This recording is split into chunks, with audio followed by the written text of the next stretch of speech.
you. Hi, everybody. I'm going to start talking English all the time because so Ken can understand everything, and also the others, the guests that are here can also understand us. Trying to create an international environment. I am Ludmila, and I'm here today with Renata, my partner, to have a talk about this great book, The Three Escapes of Hannah Arendt, A Tyranny of Truth, written by Ken Krimstein, that was very gentle and accepted to talk to us. The book was released last month in Brazil, and I'm seeing I'm not in Brazil, I'm not living there at the moment, but I'm seeing quite hype on the book. That makes me very happy because it's really a great book. It was translated into German. I have the German edition, but I don't know where it is, and French and many other languages. No? Flavia is with the Portuguese version of it, yes. The Brazilian version. Renata has also her copy. I don't have mine yet, but I will try to get it. I have this English hardcover edition which is very beautiful. And our guest today, Ken Krimstein, has published cartoons in the New Yorker, Punch, the Wall Street Journal, and more. He's the author of Kvetch as Kvetch Kann and teaches at DePaul University and the School of the Arts Institute of Chicago. He lives in Evanston, Illinois, and he's here with us today to talk about this book and his next project. So we can have this privilege of talking with the author of the graphic biography of Hannah Arendt. And many people here are Arendtians, people interested especially in Hannah Arendt. And I must say, I've seen other graphic novels on Hannah Arendt, especially this one from Beatrice Fontanelle and Lindsay Grime. Now it's different. It's a kind of, it's a different project. And I really enjoyed to read the one you wrote, Ken. It's amazing. I really enjoy it, and the specificities of the drawings and everything. We're gonna talk about it during our conversation. Thank you for being here. My first question is very obvious, but I think that everybody wants to hear it. Yeah. I would like to know how you came, why you choose Hannah Arendt, to write about Hannah Arendt and to tell her story, and what was the inspiration from Arendt that made you decide to write this graphic biography on her? No? Yeah. Well, first of all, thank you very, very much, and thank all of you for tolerating our English cultural imperialism. I should be speaking to you in Portuguese, or at least playing a guitar and singing. No, that's sorry. But thank you. It's really an honor. So I was looking for a project to work on.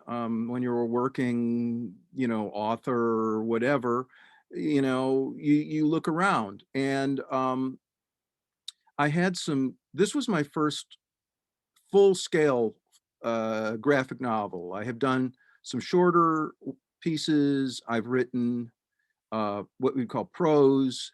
I've done cartoons, but I really wanted to put them together. I mean, I love the genre, and I really wanted to do it. And so I was looking at some different people, but one thing that I always try to do something different. And what I wanted to do was I wanted to use this medium, which uses pictures and words, to try and express what people would think of as a complicated idea, and make it simple. And I'm very interested in the creative process, and I read a lot of biographies. I joke and say I've probably read every Beatles biography there is, all 4,000 of them. And I've read almost every Einstein one, and I don't understand any more about the Beatles or Einstein after I've read them all. but I love reading them. It's just something that I love. So I wanted to put them together. And I knew about Hannah Arendt. I was a history major. I took a lot of philosophy classes, but I had what I call the average sort of college graduate's understanding. Um, I knew that she had something to do with the origins of totalitarianism, um, that she had something to do with this phrase, the banality of evil, which had a real ring to it. And I had a vague idea that she smoked a lot of cigarettes because I'd seen some pictures of her. But I didn't really know that much, but she was on my list.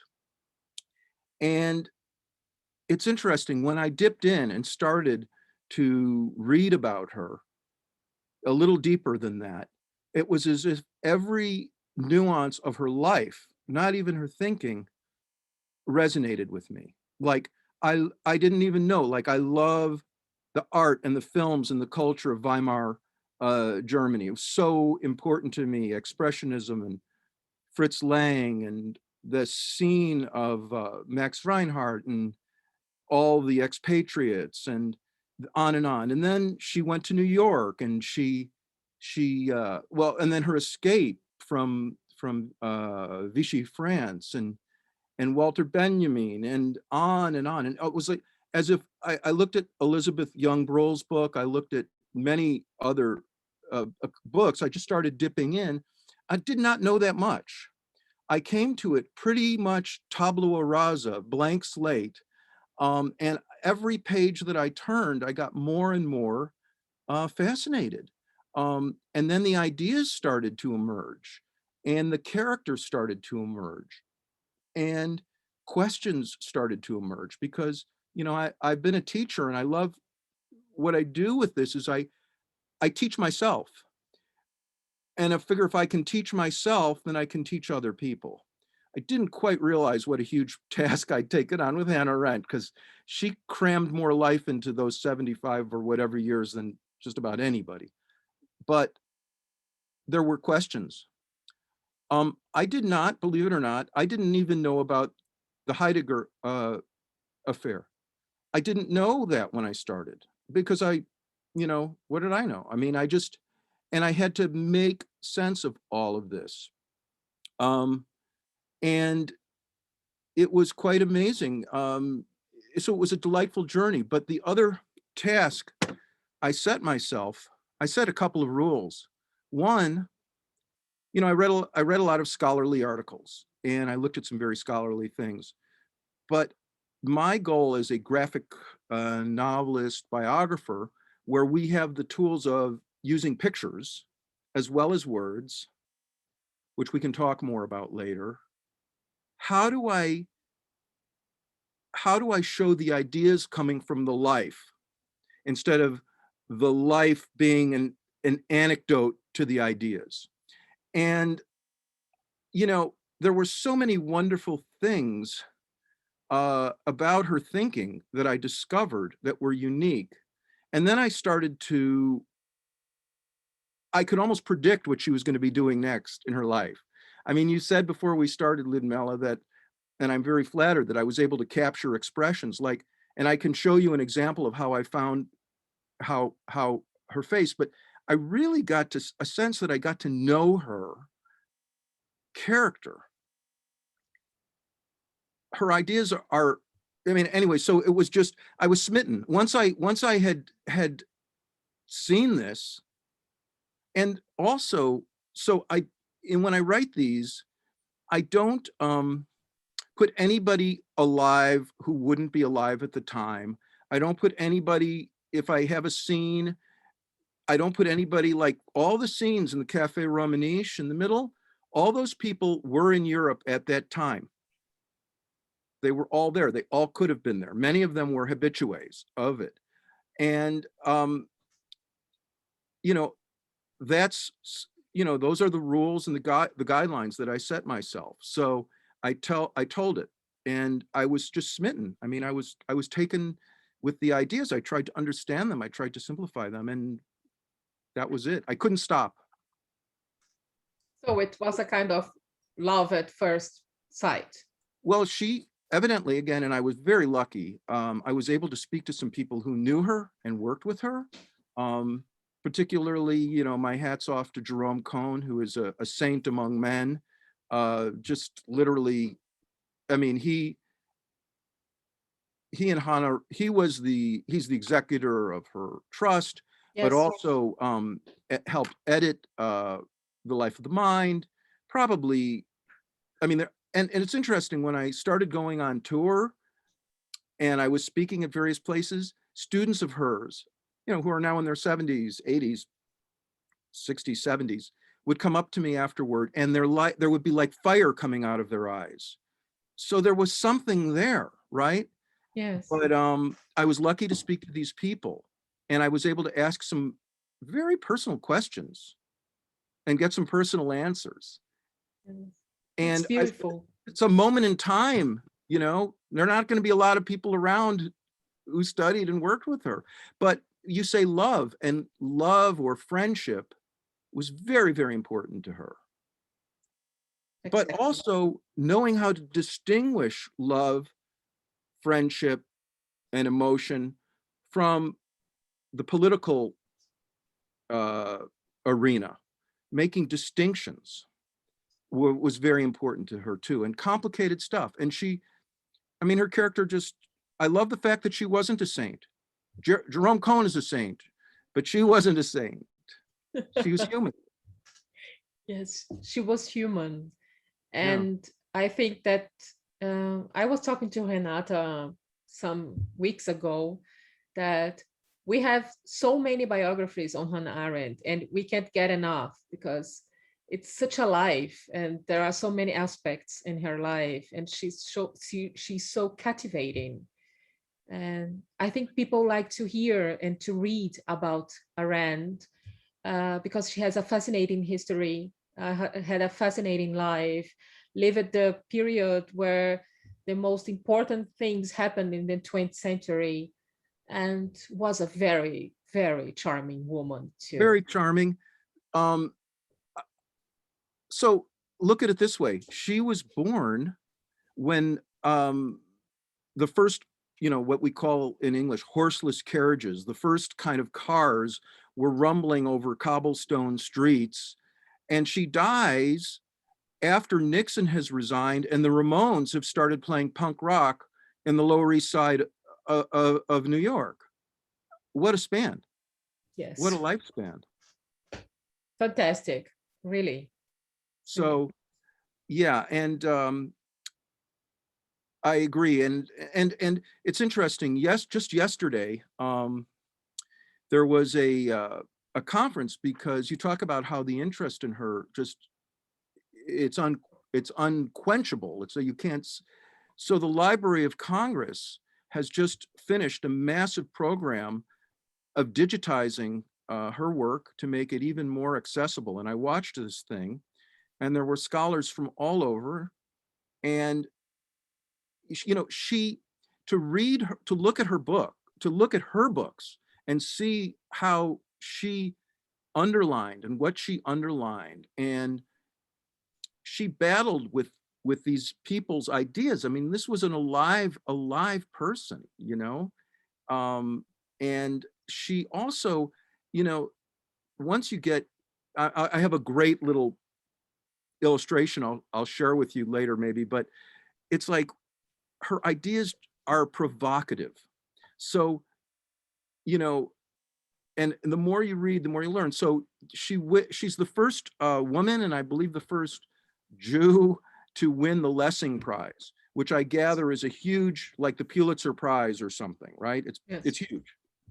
And she's invited back to Germany in the 50s. And she makes an incredible speech about Lessing, who, unfortunately, there's this huge hole in the American consciousness about Germany. It's just terrible.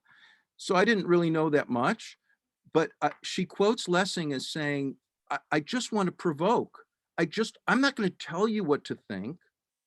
You think. And That's Arendt. I love that.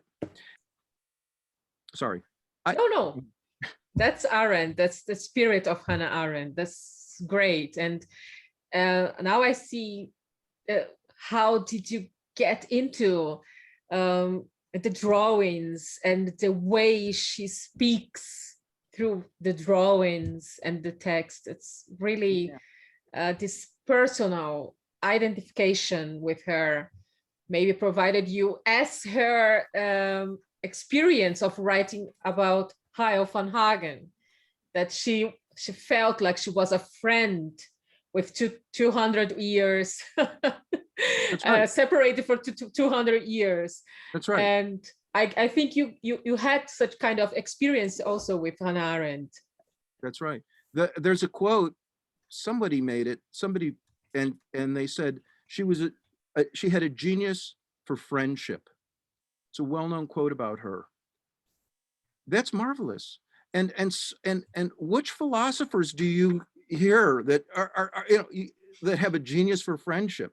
But you go back to people like Aristotle, and when I embarked on this, when I first started going, I'm like, okay, I'm going to do this right.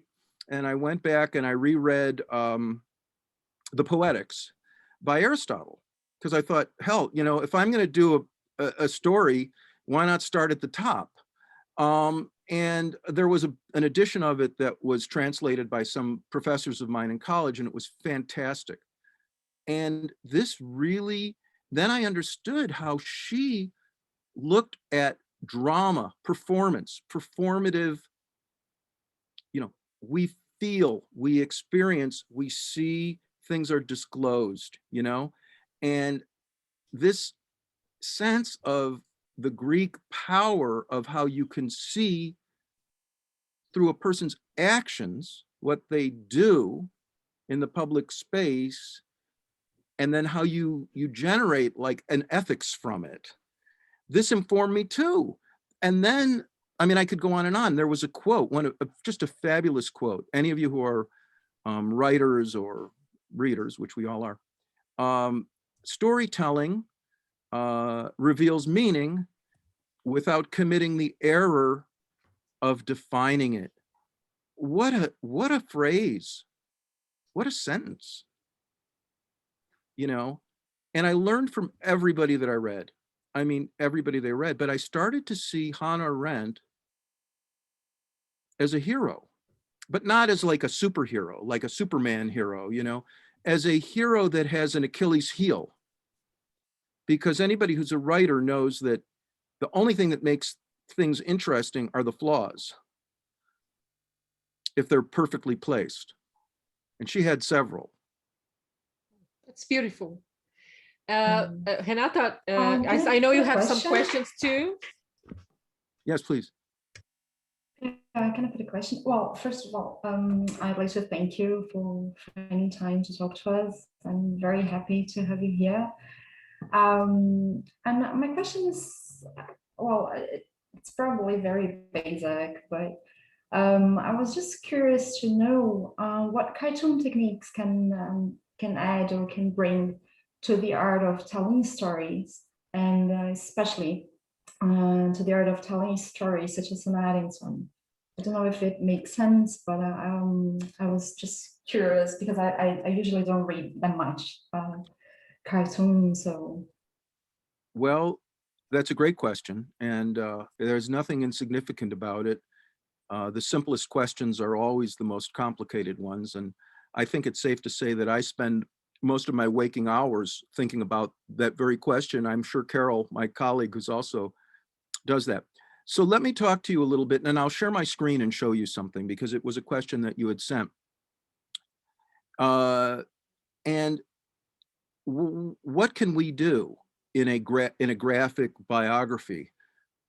Well, we can show place, we can show things. So let me share my screen a little bit and try and answer that. So I have this phrase that I've kind of come up with, which is that geography is destiny. And when I say geography, I mean where you are in a place and time at the moment. In the moment, it's sort of a phenomenological maybe point of view. So here's a little bit of a look at the way I started, because I think, Ludmila, you said one of the questions was sometimes you start, you get very close in to the characters, but it's always informed by the setting. So this is kind of how the book starts. I start with this little drawing of baby Hannah with her grandfather. Can you see that? No, I can't see. I don't know if I can't. maybe can't if see you try anything. again to put the Oh, the screen sharing share. is paused. Bring your shared screen to the, why is this stop share? I'm sorry, guys. Oh, no problem. Why is that? Oh yeah, yeah. Stop share. Right. Yeah. All right, let me try it again. Yes.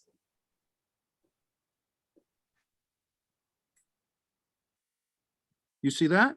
Yes, we are seeing it. Do you see that? Yes. No. Yeah. No. Yes. Yes. Yeah. Okay. All right. So here she is. Okay, so I said geography is destiny. So here she is with her grandpa, and this is the first chapter, and I took a little take on the Goethe thing. But I show here the scene. This is Kareninksburg, East Prussia. It doesn't exist anymore. It's gone. It was, and I have to now imagine, and I read about it. And there you can see her in the green, because the green was her color throughout, so we could identify her. And this was a color that she favored. But this was a Northern European port city, probably to rival Amsterdam. I mean, I've been to Amsterdam. Kareninksburg is now Kaliningrad, and it's the Russian submarine base, and you can't really get there. But I imagined what it was like, what that city must have been like. So I set the wider setting, and this was a photo of it, and it looked absolutely beautiful. I mean, it had canals, it was just incredible.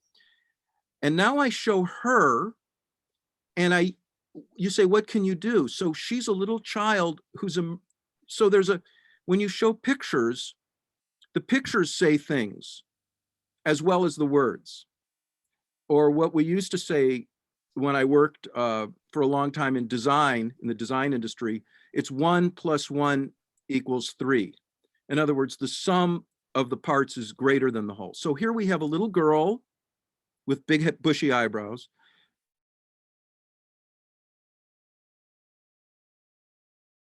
See the pictures first.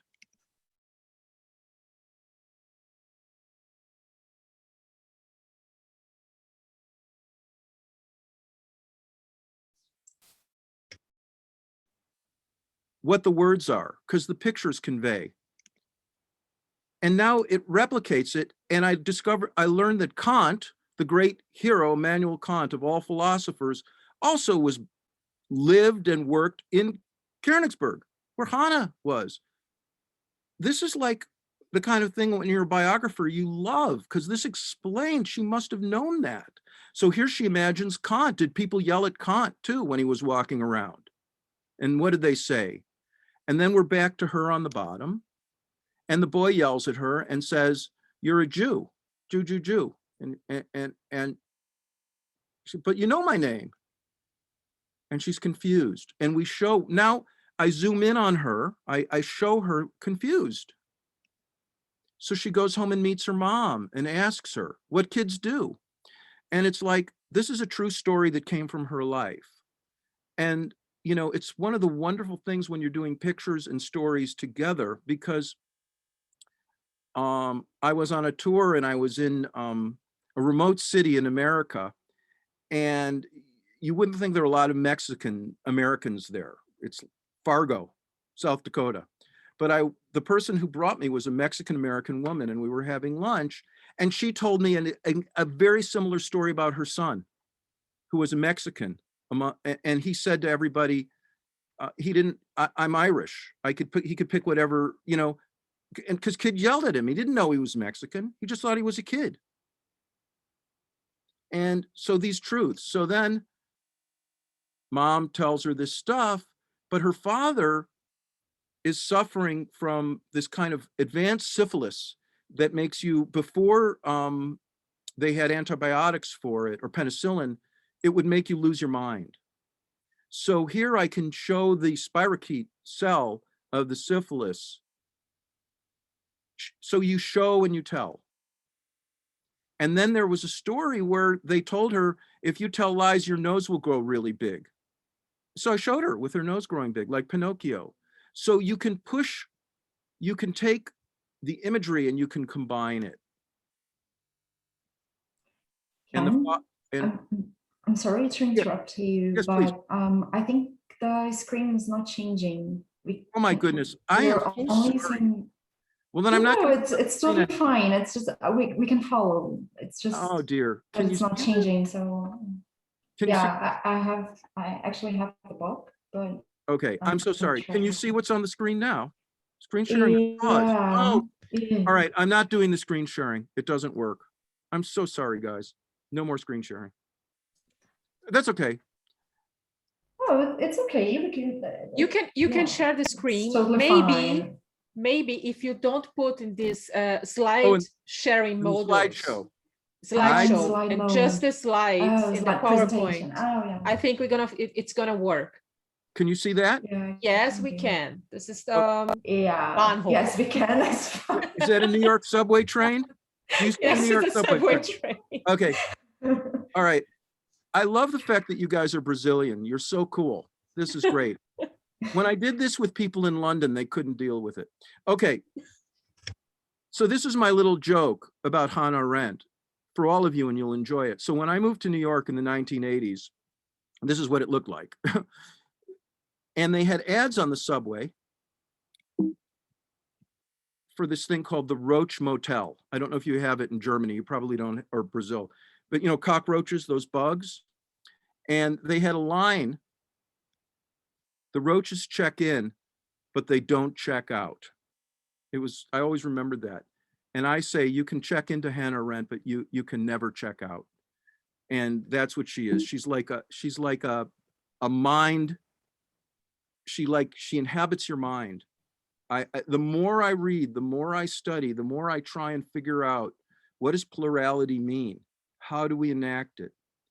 In fact, in that talk yesterday, the librarians from all over the world, you know, I learn amazing things about. So she wrote fluently in at least 4 languages. And they said, this is because that's an expression of plurality, is writing across languages. I mean, she enacted her thinking. Anyways.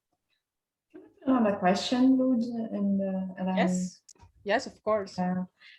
Because while I was listening to you, if I got it right, you said you're fascinated by Arendt's world, right? Because while I was reading your book, your graphic novel, I had the feeling that the 3 escapes were sort of windows to different worlds. So does it make sense to you, and or you see it in a total different way? No, you're absolutely right. I mean, so when you're writing a biography or creating a biography, you're also making a story, you know, and there are certain, and I learned that from Mr. Aristotle, you know, there's something about the 3-act structure and the number 3, which is just something that works. And I also wanted it to have a sense of motion because, you know, Arendt is about action in life. And action usually means that you're trying to deal with unexpected things that happen to you. Like this is the big word that Jerry Cohn uses for it, and your Arendtians will be familiar with, contingency. Like things just happen, you know, as we say, shit happens and you have to deal with it. And escape is just a very primal way of showing it. So again, as I was working on the book, Arendt's biography would it would bestow things on me. So there was first escape from Berlin. I just saw that as she had to escape from the Nazis. Second escape, again, from Vichy in France. The third escape, and I don't, spoiler alert, but I knew there had to be, so I was breaking it down, and one was like maybe, I can't exactly remember what I wrote in my notes right now, but one was like physical, emotional, and spiritual. So it builds. And her life builds. I mean, this was a woman who, she didn't tire, she didn't flag, because I had to figure out what was the driving force and what was the resolution. Now, obviously with a life as complicated as Hannah Arendt, that's just my take. I can only do one take on it. But again, from looking at her writing and her words, she seemed to me, and this was also this geography is destiny thing, like there was something happening in Germany in the early 20th century where people were really asking the very, very big questions. You had Einstein in physics, you had Heidegger, you had people doing it in music. I mean, they were asking enormous questions. And what drove them, and Hannah, I think, and forgive me if I call her Hannah, I just feel like I know her so well, so pardon me. But she wanted to understand. She just wanted to understand why.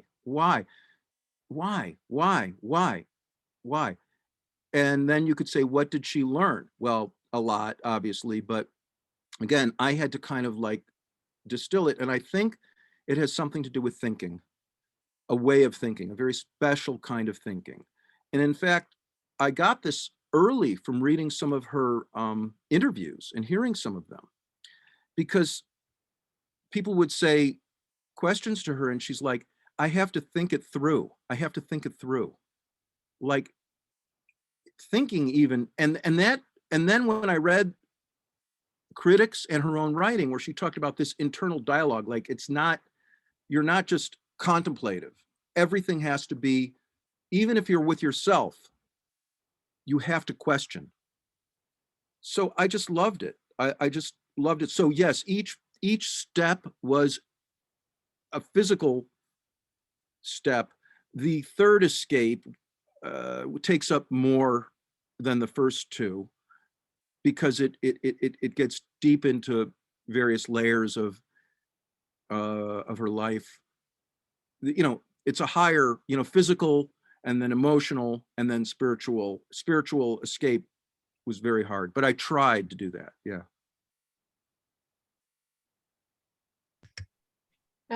You give a lot of, you highlighted the friendship between Arendt and Benjamin. Yes. And I read in the end of the book, you talk a little bit about what books you read to write your book. And I thought it were two books on Benjamin and his relationship to Scholem.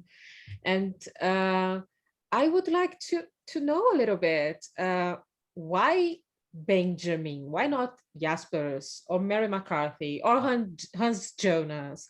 Yeah. You know, as you said, Arendt had many friends, and friendship is a kind of word that defines her too. She's a friend. They have friends are very important. It's a kind of family for her. So why Benjamin? I'm really curious to hear you about that. Well, that's a fantastic question. My first answer is a little bit Hannah Arendtian, because it was my book and I wanted to. But seriously, he was a philosopher that even before I knew about Hannah Arendt, I knew about him. Somehow or another, when I was even in high school, maybe, or something, I heard about this essay that he wrote, The Work of Art in the Age of Mechanical Reproduction. Maybe I don't know where I came across it, and I thought it was so cool. And then when I was a young man living in New York City, you know, I don't know, that reflections and his essays were everyone was carrying them around. But I think I made some discoveries, or they were discoveries to me. And one almost was a little bit of a discovery even to Jerome Cohn. And I felt that the closeness of the relationship that they had surprised me. Now, Jaspers, I've read his stuff. I think it's amazing. Jonas, obviously a classmate at Marburg, and the whole thing on Gnosticism, like incredible. um, Leo Strauss, I mean, so many of her classmates and so on and so forth. But Benjamin, Blücher knew him. They both were rough and tumble gadabouts in Weimar. They shared a carol at the Bibliothèque Nationale in Paris.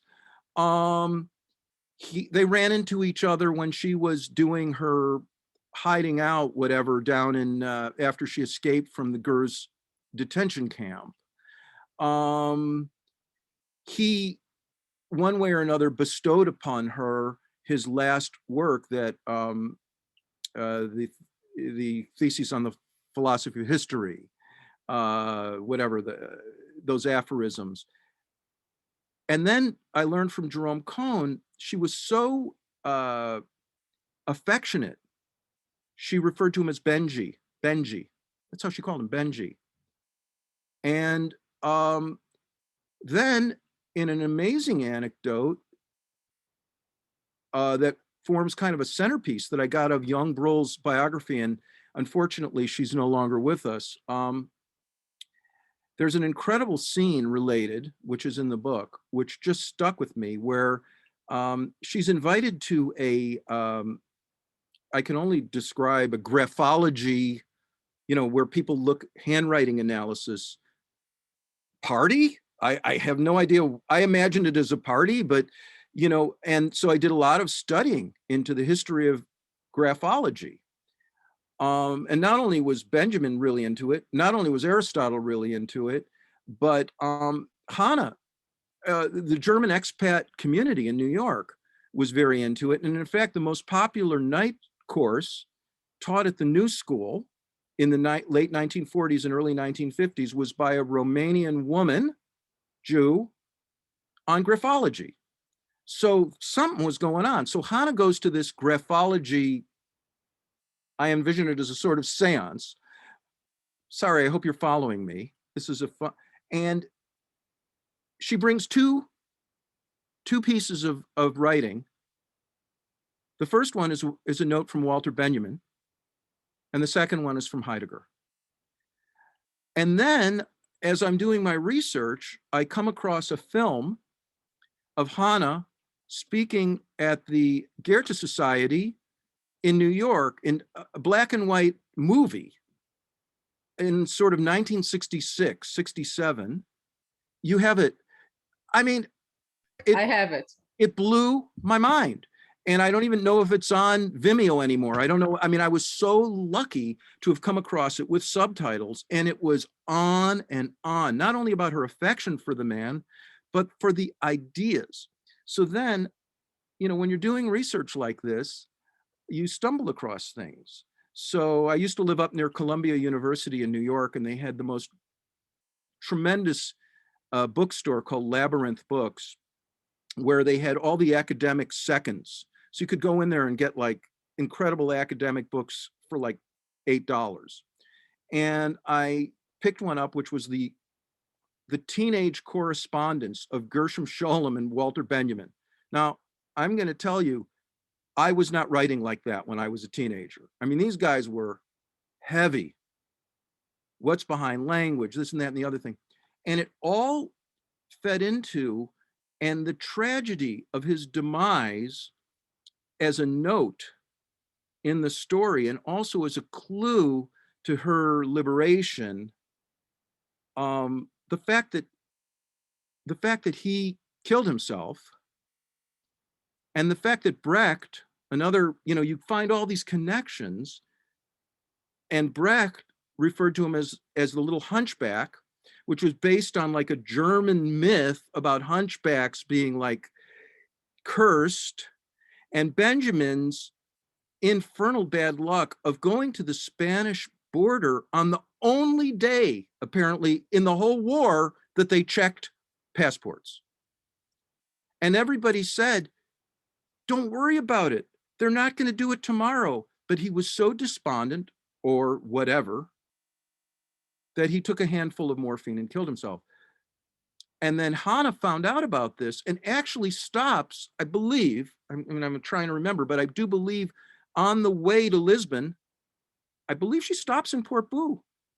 I'm not sure. I mean, but it's like, so there was this, yes, I mean, Jasper's unbelievable, and the correspondence and the writing, and she has even said this was my closest, you know, oh, but her and Blücher had like an incredible, so the relations, and I could only, so I figured since the Benjamin thing had so many points of intersection and there appeared to be some news, so there's a key scene in the book, and I won't show it to you now, where she's caught, she's trapped, she doesn't know what to do. They've heard about, I believe they've heard about what's going on in Europe. At first, no one believes her. This is the other thing, you know, you borrow from your own life. I mean, yeah, there it is. Yeah, and I was in New York on 9/11. That also means I was in New York on 9/10. So on 9/10, nobody knew what, it was just a normal day. And even on 9/11, it was a normal day, except it wasn't a normal day because like all the cars had pulled over to the side of the street and had their doors open and were playing stuff, and we were hearing stuff was getting bombed, but nobody knew what was going on. And this sense of tradition being shattered and not knowing how to move ahead and disbelief, I resonated with, because Hannah says, again, I just look into what she says. When she says to Günter Gauss, we heard what was going on, but nobody would believe it. And even Blücher, who, if anyone was ever a freedom fighter and a, you know, an ass kicker, you know, must have been him. And he knew the German army. And even Blücher said, it makes no sense. They don't have the resources to do this. They'd never do it. Not the German army that I knew, but Hannah knew. She knew. So she turns to, how am I going to make sense of this? And that's when I envision, and you asked about why do you use a graphic novel to tell this sort of stuff?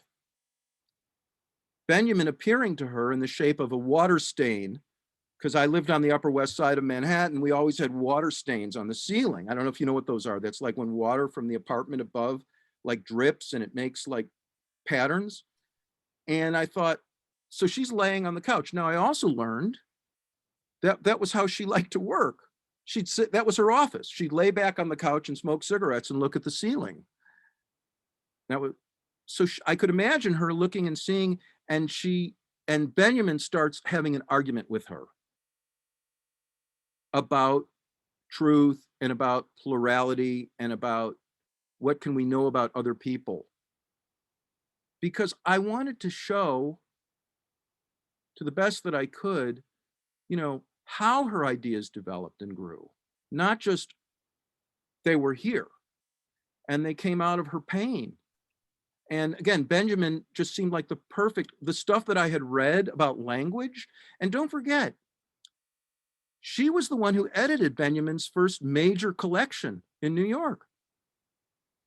I mean, she gets a job at Schocken Books, by the way, also totally responsible for bringing Kafka, I think, or very responsible, which has kept Schocken Books afloat like forever. Yes. So, you know, we owe so much to her, but there was something in that relationship. I'm sorry, Ludmila, it's a long answer, but it's a no problem. I'm loving it. Please. I continue. So then I go down the rabbit hole of Benjamin, and he's another one of these characters who just, I mean, his ideas are just like so thrilling to me. It's the only way I can describe it. So I can only imagine when they were sharing a carol at the Bibliothèque Nationale, what they were talking about. And she used to go hang out at his apartment. Just incredible. Sorry, I'm sorry. It's fantastic. Yeah, no, I find it so beautiful because actually she never let him go. So it makes total sense. It's just. And he was also, I'm going to do something. I'm going to try and do something. He was also really fun to draw. Yeah, that was my next question. How is it to draw Arendt? Well, here, first of all, here's. Is it very challenging, or is it very difficult to draw? Oh, that's Benji. Oh. You know, and Hannah, how is it to draw her? Well, it took a while for me to figure it out, but she's kind of.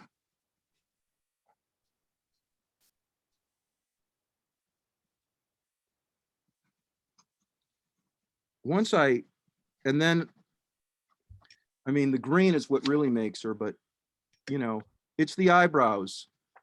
And I wish I Yes. could share the screen because it really wasn't until, and you can, it wasn't until a library card.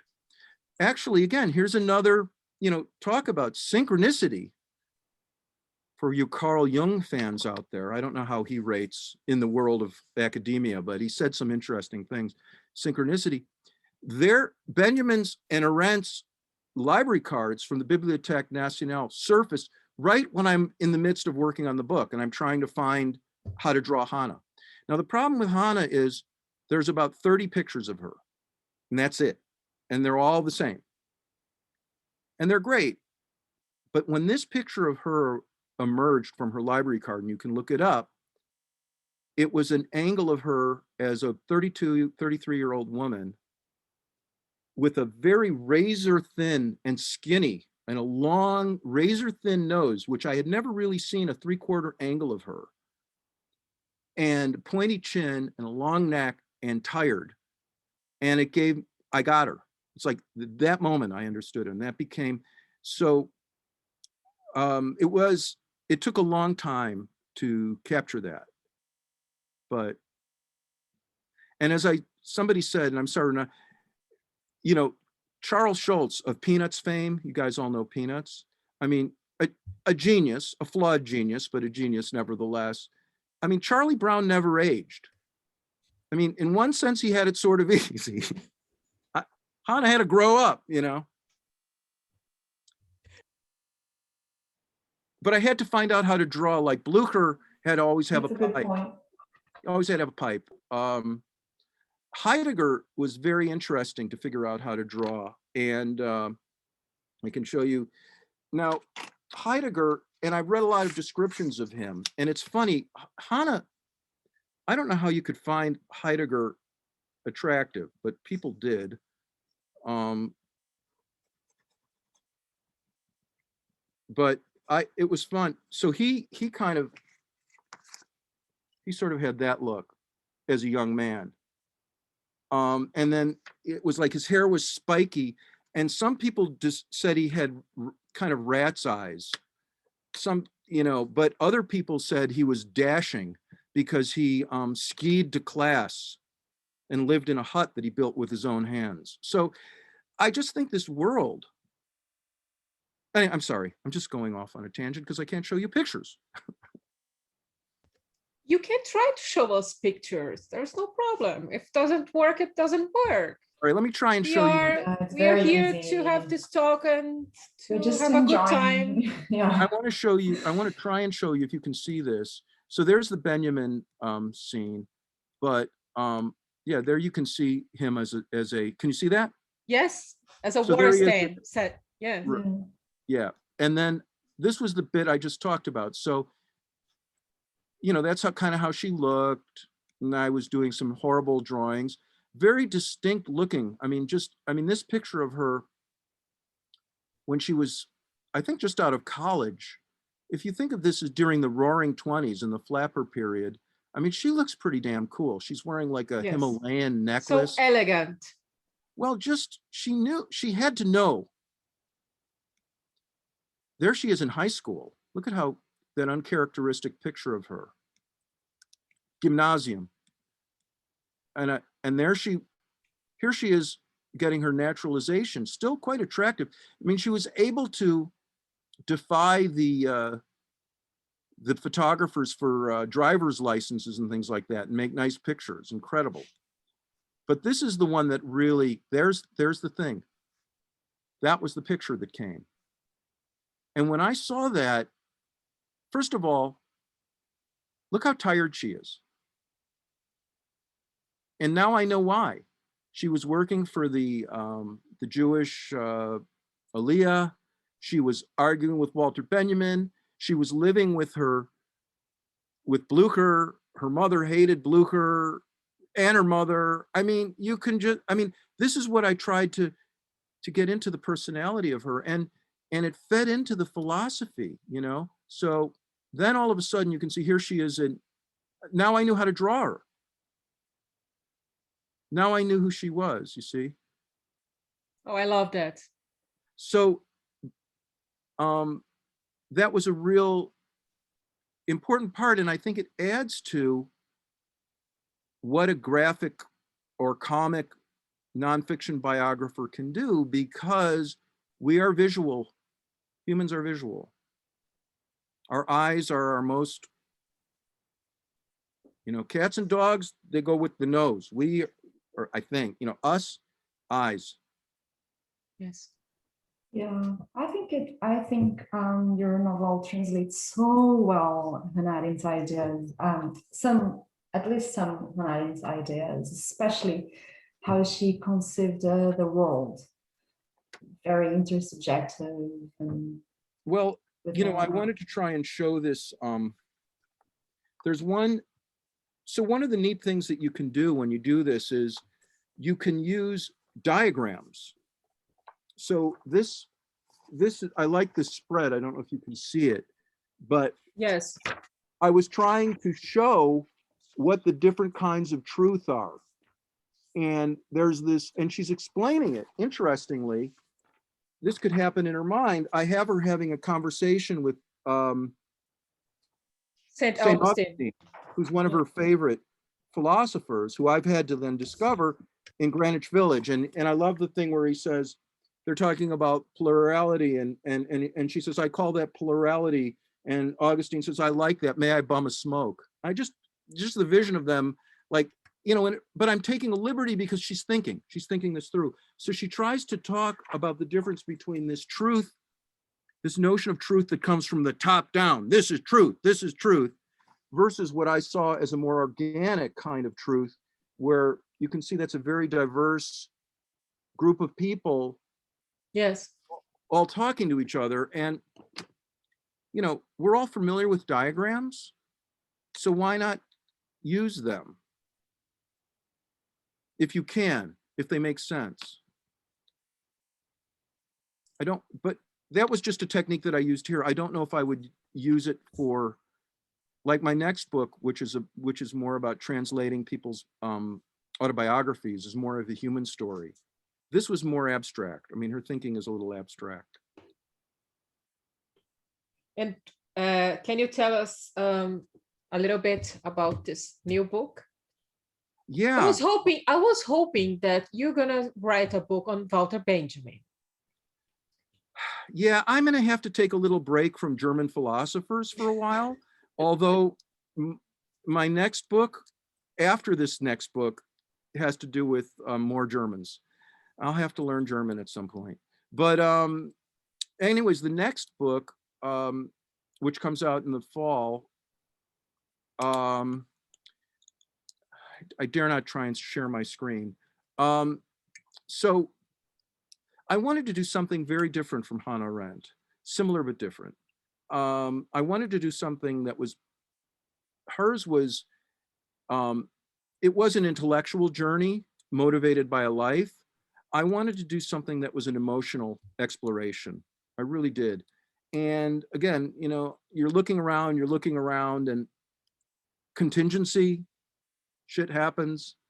I ended up going to a talk on a snowy, freezing afternoon. Didn't expect much. And this guy started talking about these autobiographies, anonymous autobiographies written by Jewish teenagers before World War II in Vilnius and in Warsaw, and that were lost, stolen, hidden, and just discovered in the basement of a church in Vilnius when they were cleaning it out. Hundreds and hundreds of autobiographies of teenagers written in Yiddish, never before seen, and anonymous because they were part of a contest put on by the YIVO Institute. And I'm like, what? And one of them, they ran a picture in the New York Times. The New York Times did an article about it, and they showed a picture of one of them. And it was just incredible. So I went to Vilnius, and actually, it's a long story, but these are now residing in the National Library in Vilnius, and they're being looked after extremely well, and they're really taking great care of them. And the Lithuanian people like understand this as part of their heritage. And I was Amazing. allowed to go there and hold them and have them translated. And I found 6 of them. So it's called When I Grow Up, The Lost Autobiographies of 6 Yiddish Teenagers. And the amazing thing is I talked about 9/11 and 9/10. This is 9/10, because the day that the prize, I mean, they did this as a ethnography study, but to get people to respond, they had to offer like a little prize, 150 zlotys. The day they were going to award the grand prize, September 1st, 1939. That was the day that the Germans invaded Poland, and prizes were never awarded. Stuff was all lost until, what, 4 years ago, 5 years ago. So that's the next story. So I took 6 of them. And Looking my forward story, to reading yeah, it. it's almost done. And then, yeah, but, and in a way, so I took some liberty again as a biographer, and I discovered this whole world of Yiddish speaking Eastern Europe before the war. And my parents were children. They weren't there. They were in Chicago. But they had movies, they dated. I mean, these things were meant to be, they were anonymous. So they talked about sex, they talked about dating, they talked about Clark Gable. You know, it was like they were like us. And they're not saints. And they don't want to be thought of as saints. So and I dubbed this whole area, I made a name for it. I called it Yiddishuania, because even within that culture, there was all kinds of people that hated each other. And I thought it was, you know, like Jews who like hated each other because, you know, you eat pork, I don't eat pork, you know, whatever, you know, they all, and I thought, but they kind of, it was a vision of plurality.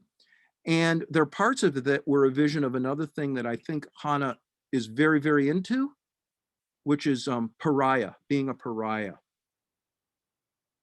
And Yes. so, you know, one thing leads to the next. So she's informed everything that I've done since I dove in. Sorry, here I go again, yakking. No, Ask some not at questions, all. people, or what? Ask some. Yes, the microphone is open. Please bring Yeah, your please, questions and people. insights. No, it's not just about me and Renata talking to Ken, but I want to hear, and I guess Ken wants all to hear from you. We have so many people, so many Arendians who wrote a review on your book. Ruth, do you have some words for us? Something you like to ask Ken? Please, the microphone is open.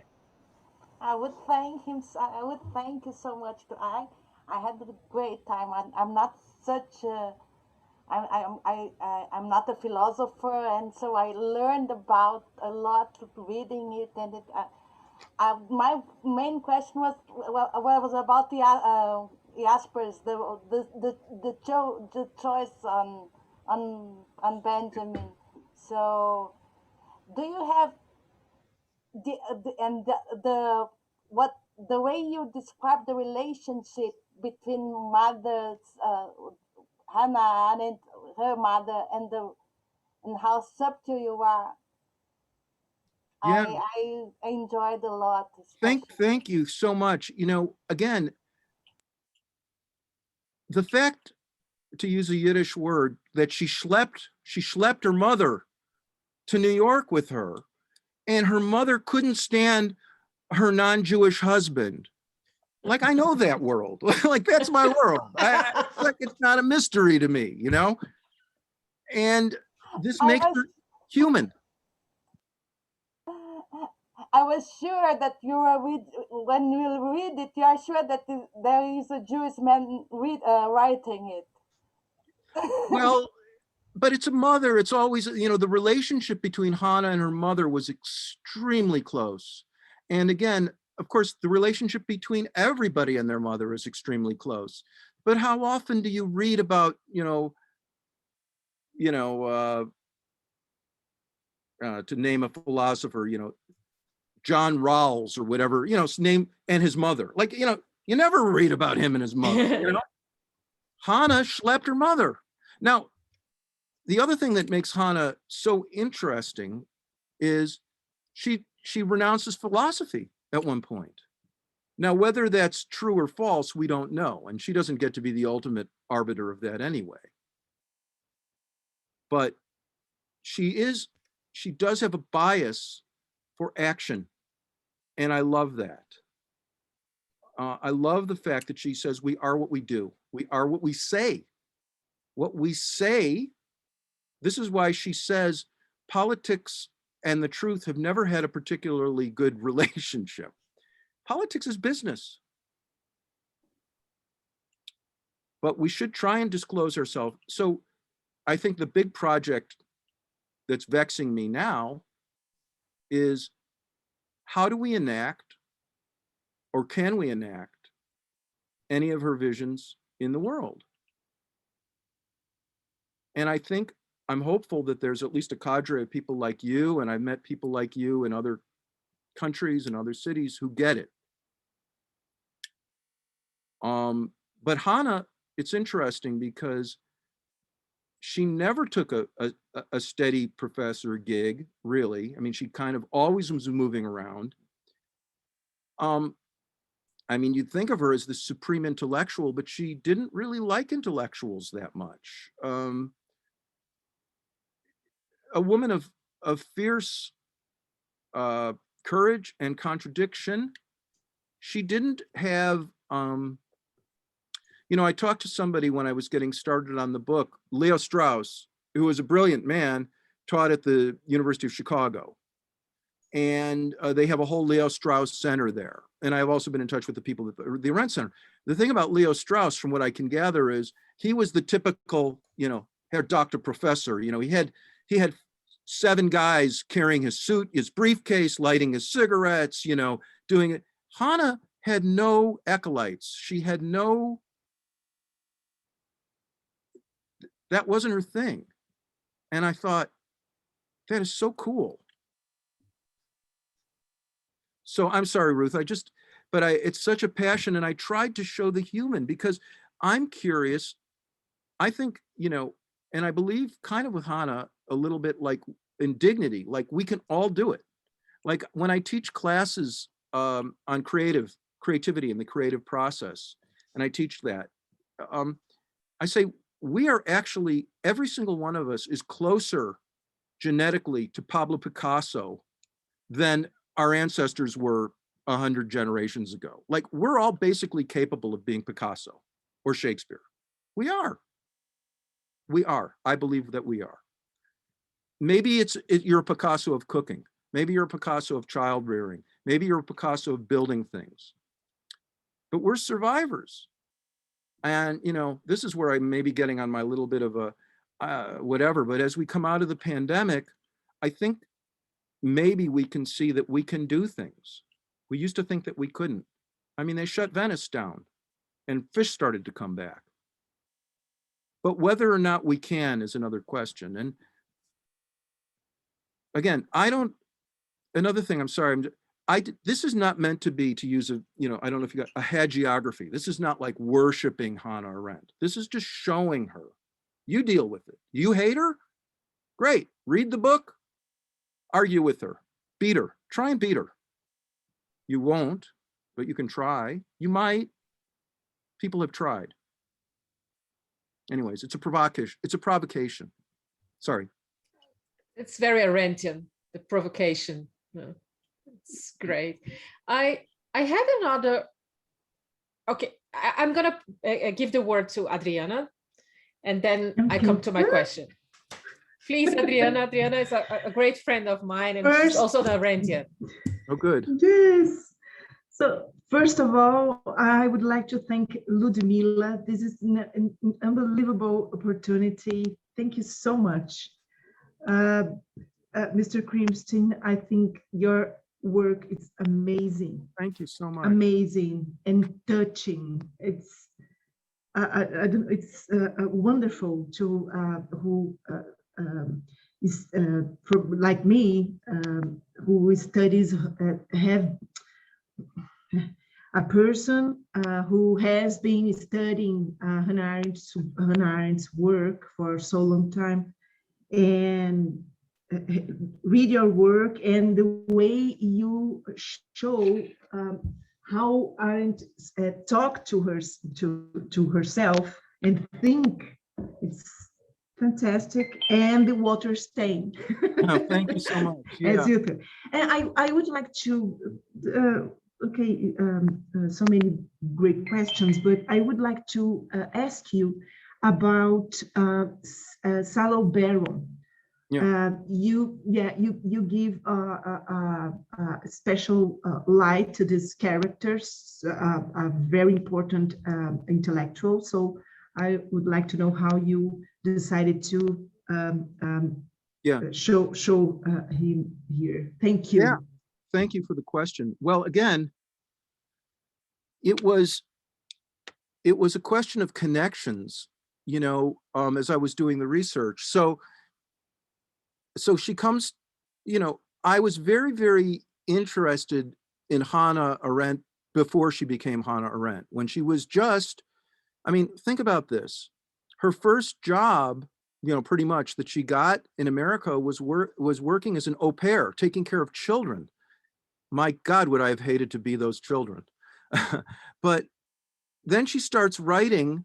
She takes the train, and I lived in New York. So one of the other things I do is I try and, when I say geography is destiny, I know how far it is from the Upper West Side of Manhattan to Brooklyn College. It's a long, especially if you're taking the IRT. It's a long, and there's no air conditioning. She did that. So then I was very curious, like, what does she do as a refugee, as an immigrant, as a stateless person, who, by the way, probably wrote the greatest piece about what it is to be a refugee ever. And the first sentence is so perfect. First of all, we don't want to be called refugees. Like, she's right in your cage. She's right in your face. So she then says, she starts writing for these German language magazines and says, let's have a Jewish army to fight Hitler. Well, nobody was liking that. Then somehow or another, she gets to Barron, who has the first major chair at an American institution, maybe in the world, I don't know, in Jewish studies at Columbia, and also speaks 15 languages fluently. I mean, the dude's smart. And he reads what she's saying about the Dreyfus affair and the lack of, like, one weird thing, there are a lot of weird things in Hannah Arendt's thought, is like she's kind of an anti-nationalist, but she also thinks that we have the right to have rights. Like, it's like, if you don't have a nation protecting you, you're screwed, but you have to have the right kind of nation or something. And she says one of the reasons that the Jewish people were screwed for so long is they were apolitical. So Barron kind of likes this thinking and becomes kind of a patron of hers and gives her some gravitas by publishing some of her work. And now, Adriana, this is very interesting. So you shoot forward to another one of her very, very controversial moves, which was the Eichmann trial, super controversial. Who was somebody who stood up for her and who went to the Eichmann trial who was Jewish? Not many people. Barron was. Barron did. And I'm like, this, while all the other, Sholem, all these other people threw her off the bus, Barron, who arguably is one of the most nuanced historians, sticks with her. And in fact, irony of ironies, she expires in his presence. And here's a really interesting wrinkle, Adriana, small world. One of my sister's best friends is married to Salo Baron's granddaughter. Is Salo Baron's granddaughter. One of my sister's best friends is Salo Baron. So how this came up is unbelievable. And I spoke to this woman because she's married to like some sort of rock star and they live in New York. And I spoke to her and I'm like, so did you ever, like, did Hannah, like, did you know her? Did you? Oh yeah, Auntie Hannah, we used to call her. I'm like, Did she ever come to a Passover Seder? Nah, I don't think so. She wasn't into it, you know, but she knew her. Isn't that amazing? It's amazing. It's It's amazing. really amazing. So Sulla Baron had to have that through line. And also she ended up living, you know, up in Morningside Heights near Columbia. And they obviously maintained the friendship. So I was interested in that. Wonderful. I have here a question from Johanna Fischer. I don't know if Johanna wants to tell the question herself. There's a question in the chat too. I'm sorry, question, I'm not looking at the chats. Can you? yeah, this is, I can Johanna. read it to you. Oh, I see it. You can see Discovered it? silent about the oppression of women. She was able to circumvent the structures that oppress women, but she seems to have no sensitivity to her fellow sisters who are not as fortunate to be as successful.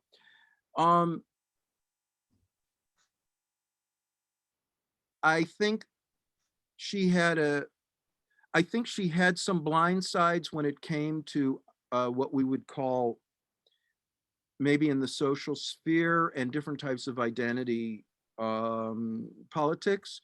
She did make some, you know, on the Little Rock thing, she got it very, very wrong, and she apologized. She did say that the two pillars, or at least two that I can remember about how we get on as human beings in the world, are promise and forgiveness, because we mess up. Now, I can't really speak to her. I don't know that. I did see some articles about her. She wasn't a big fan, I guess, of in the early 70s, the beginnings of the women's liberation movement. I didn't read that much about it. And I did put in the anecdote about when she was made, and the New York Times wrote about it, like the first full professor at Princeton, and she was a little indignant about that. And I think it could be a blindside. But on the other hand, there was a photo that I took in the book that I adapted for the book of her sitting. It looks like she's at Princeton or University of Chicago or Oxford or something. And there must be 40 men with mustaches and suits and thing. And she's the only woman. Now, I'm not making an excuse. This is just her. She's sitting in the front and she's looking she's showing her skirt. You know, I mean, she's, as somebody said, you know, there is hardly any difference between men and women, but vive la différence. I mean, that's what she said, supposedly. I you know, again, but could she have stood up more? I guess. I mean, for somebody who maybe she thought that she fought her battles by getting people to think. Again, that was something that I couldn't lean into as much as I would have liked. Yeah, there's the picture, and she's the only woman with all those guys. I say this because of her, maybe I'm reading her definition of plurality incorrectly, but there are so many ideas circulating at the time that she was in Europe. I'm from Europe, so I have this sense of what's going on in her time. I'm not her age, or I'm very much younger.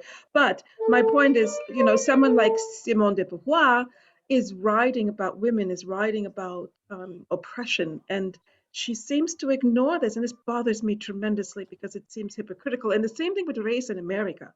She's saying very little on this, and Native American concerns. It seems to me that that plurality is idealized in a kind of European context, and I'm surprised. Yeah, I mean, I think she, and again, I don't know every word that she's ever written. I do think she realized that racism was like one of the primal, if you would, sins or primal problems in America. I believe in the Little Rock thing, she objected to it, and it was coming out of her own life where, you know, she felt that there should be a separation between the most troubling thing that I can't really totally reckon with in her thinking is she breaks the world down into three parts. The private I kind of get, the public I kind of get, the social is the part that's the murkiest. And she objected to the fact that they were, you know, maybe taking innocent children, and she apologized about that. I think my take on it is that my take on plurality, on her, the way I understood it, or the way that I've tried to shorthand it is, so I'll take me as an example.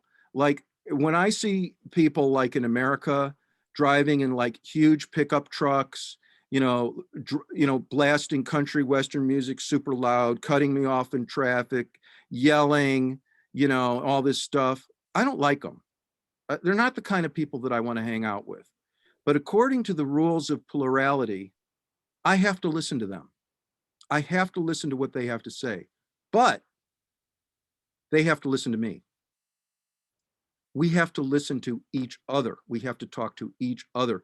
Everybody has dignity, and everybody's different, but we all deserve that. I don't know about how she was. I mean, she said there should be a Jewish army. Her mother, I mean, this was another leitmotif through her life. If one is attacked as a Jew, one should defend themselves as a Jew. I guess maybe where you're going, Joanna, is like, if one is attacked as a woman, one should defend themselves as a woman. It's interesting. The woman who translated my next book, Ellen Cassidy, was in this movie. She was instrumental in the 9 to 5 movement. She was instrumental in the founding of the National Organization of Women in the US.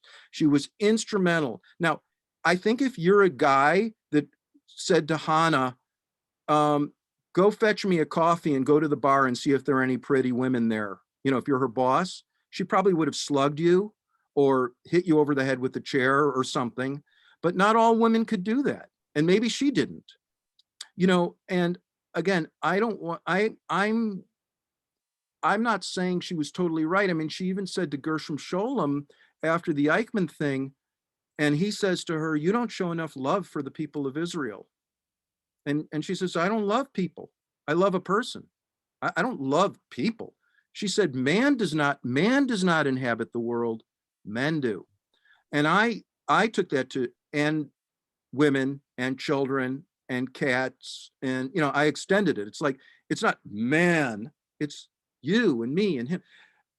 Is it an evasion? I don't know. Is it a, you know, but that definition of plurality, of how can we, you know, and there have been some social experiments or things that people have talked about, like, and maybe people have written about it, like, we're going to have this world of equality.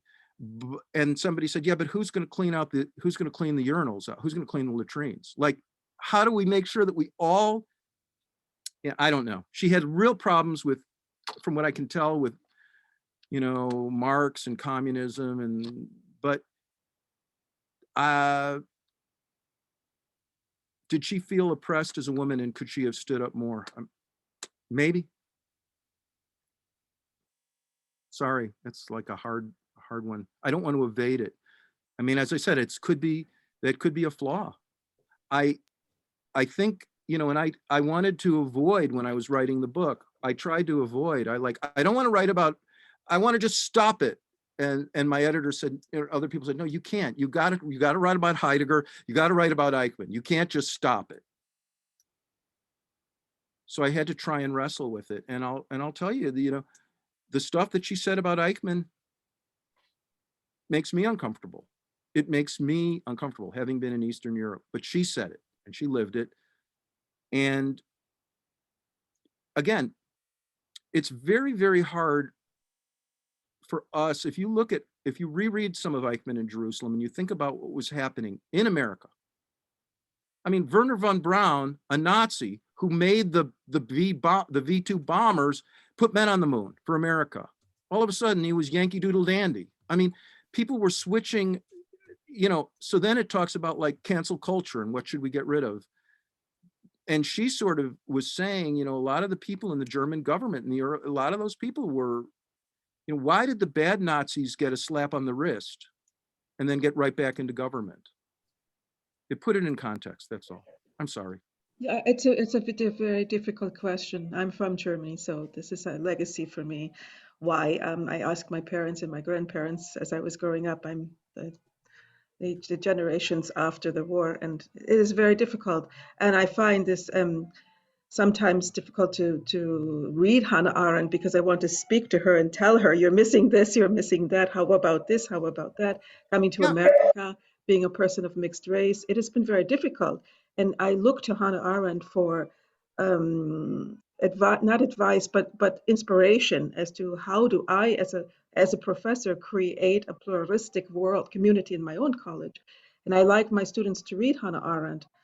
Parts of Hannah Arendt, and it's difficult when she doesn't speak to them. No, and I think, I know, and you know what, and I teach too, and I mean, you know, and I would say, disagree. Tell me what your problem is, but do it, but you know, it's a provocateur. It's like, there's a great quote from that in the Lessing speech about, I just wanted to start conversations. I mean, I don't think she, and that's why a lot of people criticize her about not being a systematic thinker, because there's not like the 10 rules. I mean, the only thing I can get out of it is, what I had to get it down is like, think, you know, there are no dangerous thoughts. Thinking itself is dangerous. And it's worse to not think. And I think, you know, now I'm speaking a little personally, you know, we are living in a world where there are devices that are, they go into the public arena and they limit people's ability to think. I mean, it's ironic. And so I think she's, as a provocateur, have your students, I mean, I guess the challenge is that maybe, because, you know, in the last image of the book, and I say a couple of things. So the last image I was pretty happy with. After she dies, there's her astride the world in the cosmos with a K, thinking, an exact quote from her, to be alive and to think are the same thing. And then I talk a little bit about how the incredible irony that the manuscript for On Judgment is found in her typewriter the morning after she's dead. I mean, did she script this? But anyways, I say, from beyond the grave, Hannah says that although living in a world of plurality and natality is no picnic, it's not Disneyland. It really, really, really is hard. It really sucks.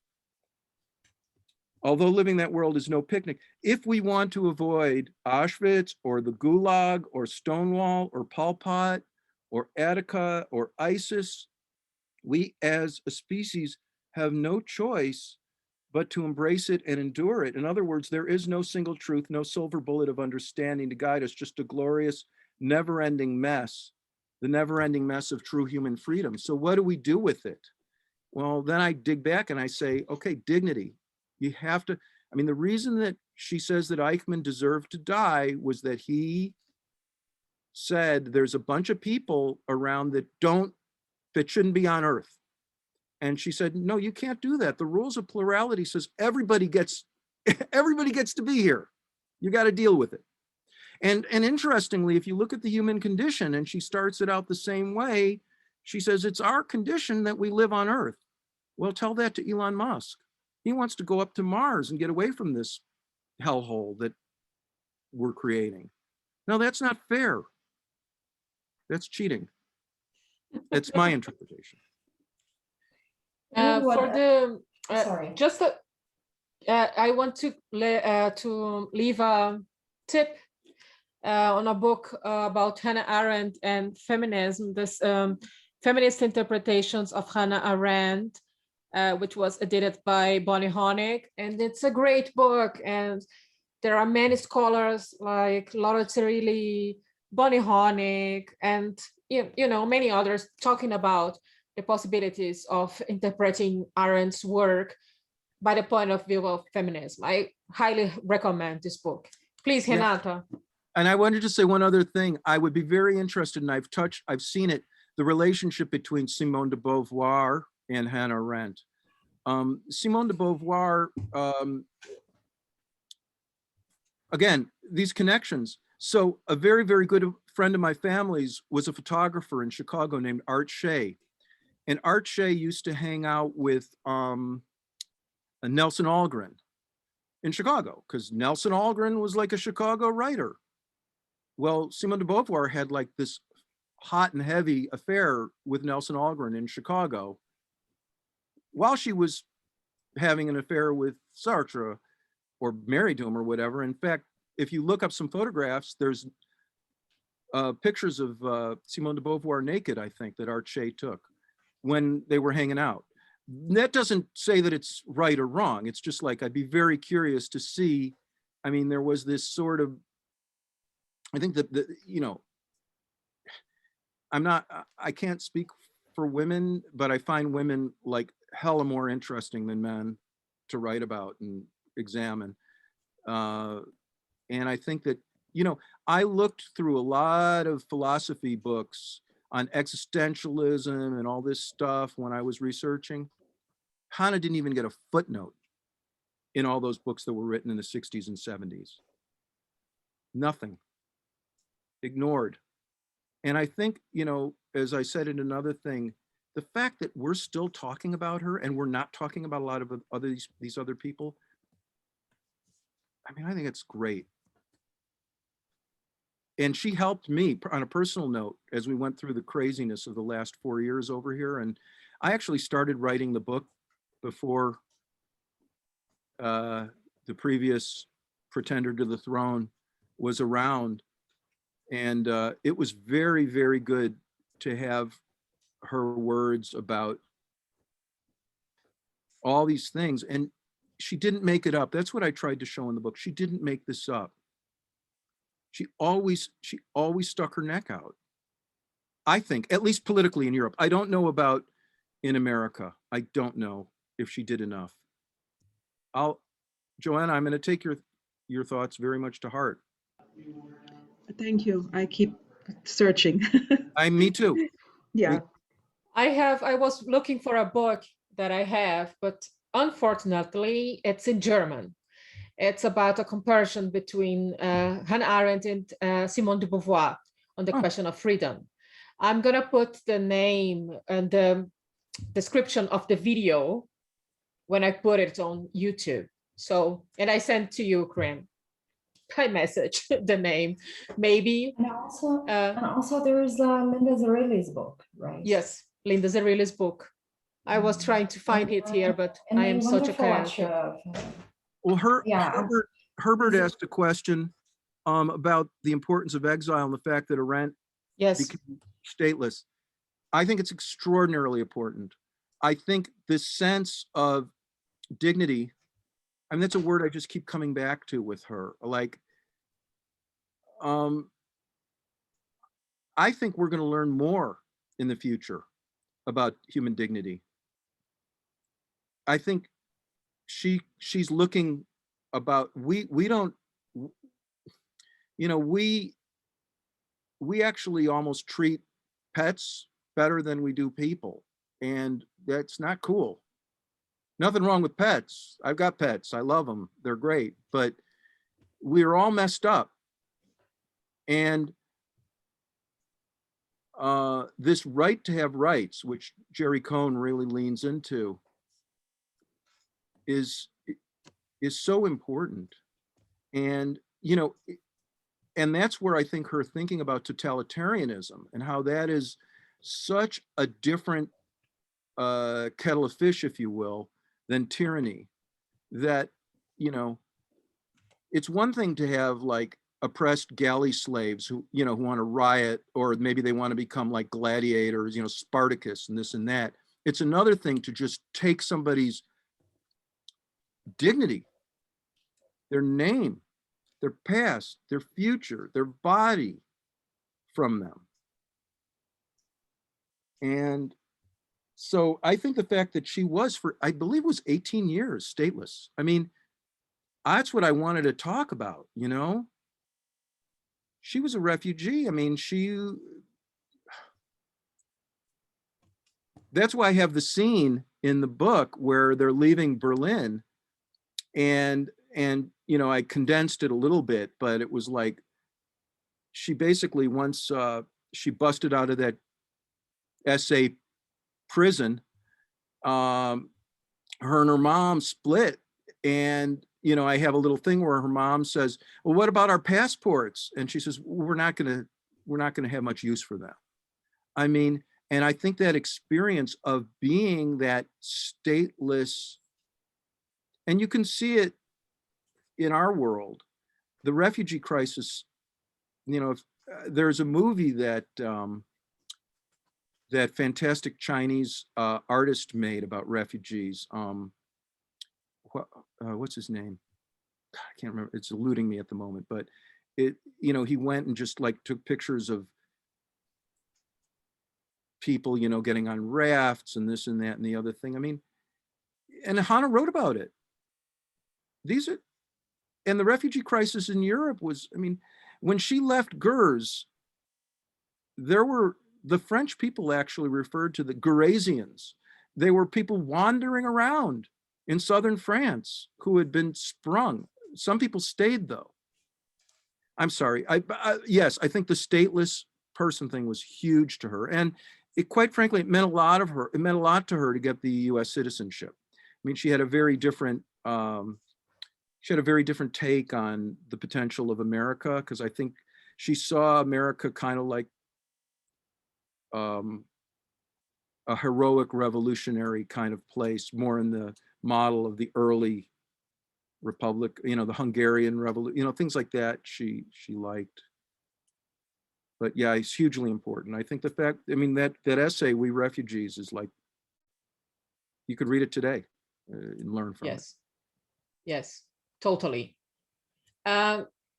Lilia sent us a question, and I guess it's a question for most of us here, that she heard that you read Arendt's books, and she was wondering, and we are wondering, what is your favorite and why?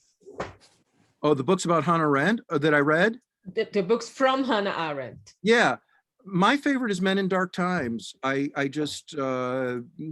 think her essay on Bertolt Brecht is probably right up there with Lester Bang's writing about Lou Reed. You know, I think it's one of the great literary essays of all time. I think, no, I love that book. I mean, Human Condition is great, but I think Men in Dark Times, which is a collection of essays that she wrote, and by the way, 2 of the men are women. You know, so yeah, I just think. I've read the Benjamin essay in there many times, but I found the one on Brecht very, very heartbreaking as an artist. My interpretation of it, and again, I'd love to read into it more, or maybe some of you guys know more about it. But when Brecht became a loyal foot soldier of the Stasi, or whatever, however she put it, how was she going to damn him?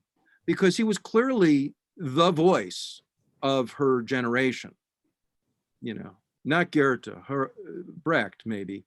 How was she going to deal with it? She damned him by saying, I think, my interpretation,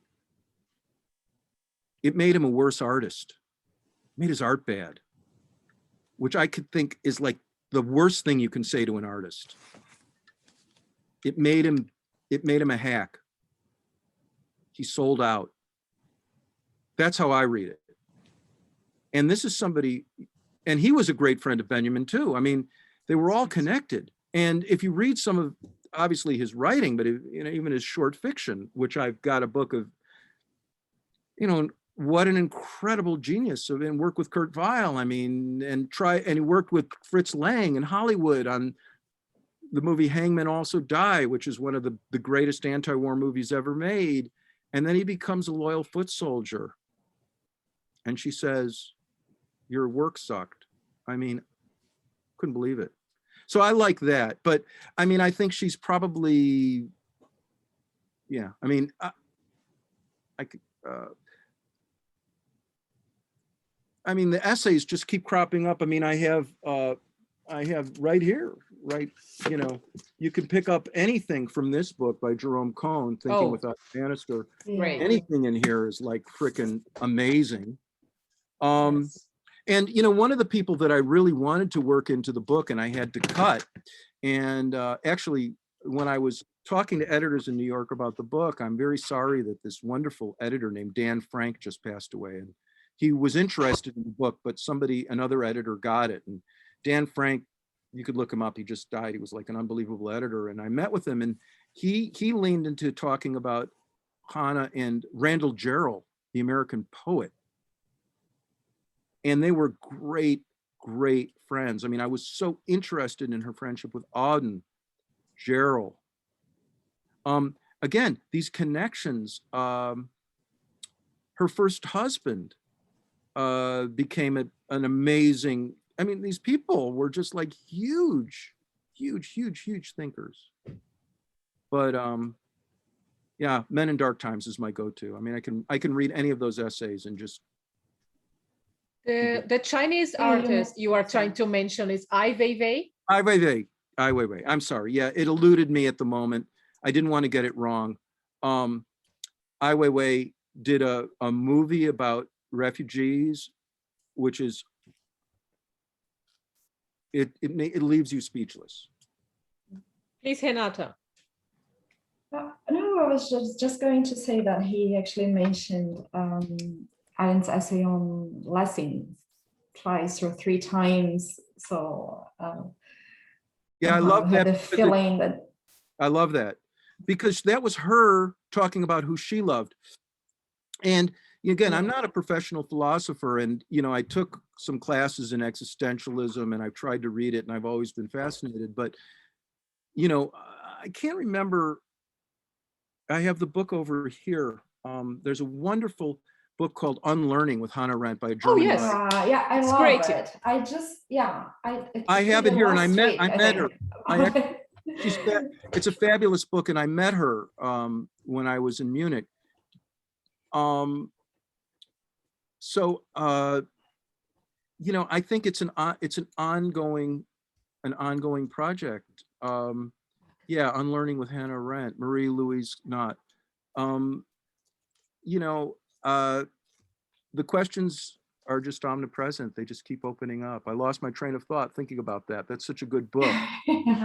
I mean, I was so delighted to see all these. I mean, Hannah is the spark for people's imagination. And, you know, what I tried to do, and I used a lot of footnotes because, you know, I teach and I go into, I mean, I don't know, you talk to 18, 19-year-olds today and you say like, oh, Alfred Hitchcock. And they're like, who? Like, what? You know, you go like, oh, World War II. When was that? 1820? I mean, it's just shocking. Yes, and again, yes. Aristotle, I learned from reading Aristotle, again, who I know Hannah, who taught herself ancient Greek when she was a young child, really dug it.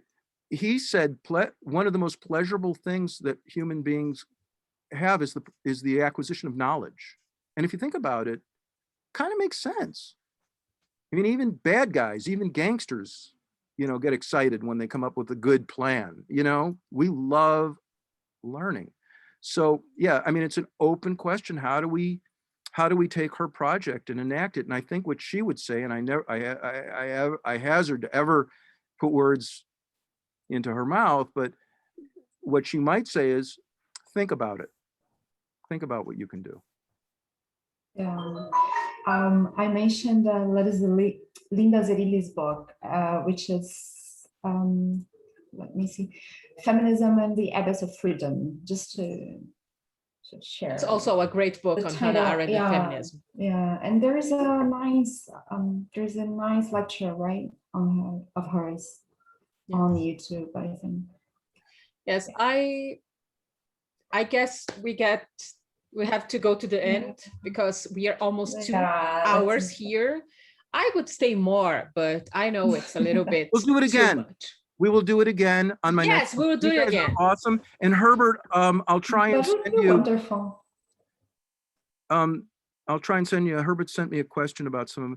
but you know, I tried to do a list of a lot of reading that I did in the book. Interesting for you all, Portuguese speakers. Oh, Adriana, thank you for noticing. Where is Adriana? Yes, Bob Oh my Dylan. God, Bob you know, Dylan. you're like the first person who commented on that. That was just, but you know, one thing which is sort of a black hole in research, maybe for you guys, and if you, is her time in Lisbon. It's kind of not, she was there for 3 months. And I know Chagall was there at the same time, so I have them speaking. And also I saw a Chicago Tribune article from that same period. And that was the last free city on the continent of Europe, Lisbon. So any of you who want to like dig in and find out what she was doing in Lisbon, that'd be awesome. Yes. Thank I you. love Liz. it that you took some time in the book to talk a lot about Lisbon and to talk about Berlin, her life in Berlin, the way you portrayed it. It was really, because it's also a period of time that is not so discussed, her time in Berlin. And I thought it was great. I live in Berlin. I love my city. Yeah. And I think it was great. Well, you guys have been just a gift. You've been a gift to me to talk to you. Oh, thank you. Thank you. May I ask you, who is Hannah Arendt for you? If you have to describe her in a couple of words. And yeah, that's, I actually thought about that. And she's my second mother. oh, With all due respect to my mother, who's pretty smart. But she's also, in many ways, she's a muse to me. I mean, she's not a muse, she's amusing, but she's like a muse. yes. And she's, I think, because I've asked myself, I think she's kind of the heroic figure. I don't know if I'm as courageous as she is, but I think heroes are supposed to, if you look at, she really likes Pericles' funeral oration. That's one thing she really likes. And if you look at it, she says, we don't know how to live in the world, but we can look at examples of people who lived, right? Because it's action, how they disclose themselves. So I've more than once since I've done this, I asked myself the question, what would Hannah do? What would she do? And I don't know if it was always right. And I don't know if I'm courageous enough, but yeah, so that she's very important. And I think for all of you, I mean, she's a constant presence. I mean, once you get her into your head. Yes. You know, thank you. You know, I was revolving around your conversation with Johanna, because it's interesting. In Brazil nowadays, Hannah Arendt speaks a lot to many people, even young people. So it probably has to do, it might have to do at least with the political life and this sort of thing. Although we're not under a totalitarian government, there are some totalitarian elements in Brazilian public life, I would say, and this might me think that maybe Hannah Arendt is not, well, she was not a feminist, but she's a post-totalitarian thinker, and depending on the situation you find yourself in she might speak more or less. Yeah. I mean, that's your connection is cutting, Renata. I think she had some internet trouble. oh, I'm sorry we missed that comment. It seemed like it was, I'd love to. Yes, this Hannah Arendt is a post-totalitarian thinker. Yeah. Is a point that Renata also emphasized when she's writing or talking about Hannah Arendt, because if we try to put Hannah Arendt in a category, it's impossible. But you can think of her as a post-totalitarian thinker. Renata, are you back to us, or? We missed some of the end of your comment. Yes, we missed the end of your comment. Oh no, it's just that there's a lot. I think there are many books on Arendt been released nowadays in Brazil, and I think it helps. Yeah. Yeah, I was just going to say one aspect of Arendt that also interests me a lot as a creative person, and I know Benjamin is always a big fan. I think she privileges imagination, and I think she privileges, and I wrote an essay about it, actually, about what she calls netality, which is making new things. I mean, that to me, and with all due respect to, and I don't know if there are any other men on the talk, well, Herbert is there. I think on the Ruth, to go on the other side of what I was saying, nobody is creative except for women. Women are the only, because they make babies. That's it. That's the only creative act that humans can do, is making a baby, producing a baby.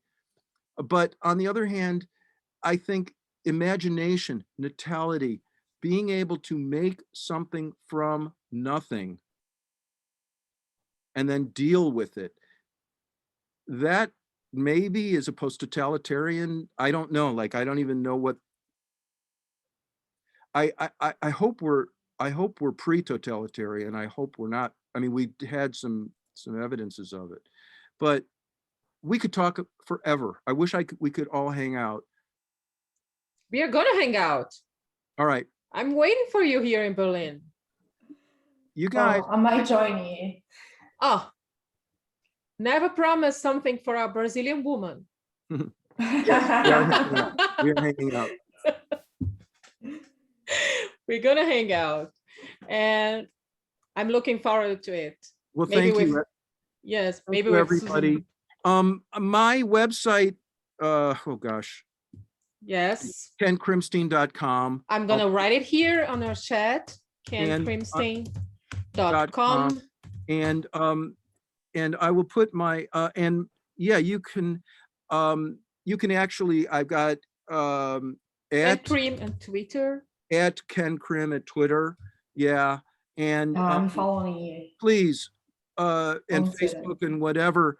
And reach out, because you guys are all, these types of conversations that one good thing about the pandemic is we've all learned how to use Zoom. So we can have this. One bad thing about the pandemic is that we've all learned how to use Zoom. So, but these little republics, or whatever Hannah might call them, this seems like a good thing. So let's keep these fires going. Okay, Instagram is Krimstein Cartoons. That's right. Thank you. Yeah. Yes. And please reach out. Yes, let's do another conversation. Let's talk about your other works and how Hannah Arendt keeps talking to your creativity. Let's and start let's publish this and let everyone know, and we'll chat. We'll keep chatting with each other, because the other thing is there are no bad ideas. There are no bad ideas. They're just ideas expressed better than others, but they're not bad, which gets into the whole thing of writing. And by the way, I'll say one other thing. She had a genius for friendship. I may have mentioned this before. She was a genius reader. Oh my God, could she read? And that's a skill that we've lost. Anyways. Yes. I love it how you put it, when she escaped from Europe, and Prussia asks her, how did you got those ideas? Oh, I was reading literature about police, detectives, and also the stuff. I was learning it. That was great. I love it. I was laughing so much. That actually came right out of the biography. I could Yes, I know, but the way you put it, Oh, it was thank you. wonderful. Yeah, It thank you. was wonderful. Thank you. It was such a pleasure. It was such a great evening with you. And I hope you can do it again and Thank you. that we meet very soon. And maybe you can come to Brazil too. And maybe we I can would make love it. something personal. I would love it. Well, Yes. I don't know how to, Felicidad. I don't even know how to, is that a Yeah, song it is. from Jobim? So you guys are lucky. All right. Arrivederci. Ciao. Arrivederci. Thank you, everybody that joined Thank you. us today. I'm going to put this online on YouTube, and then we can see and re-see it and many times we want. And I promise, Ken, we're going to not let you All right. go. Bye-bye. Bye, everybody. Thank you so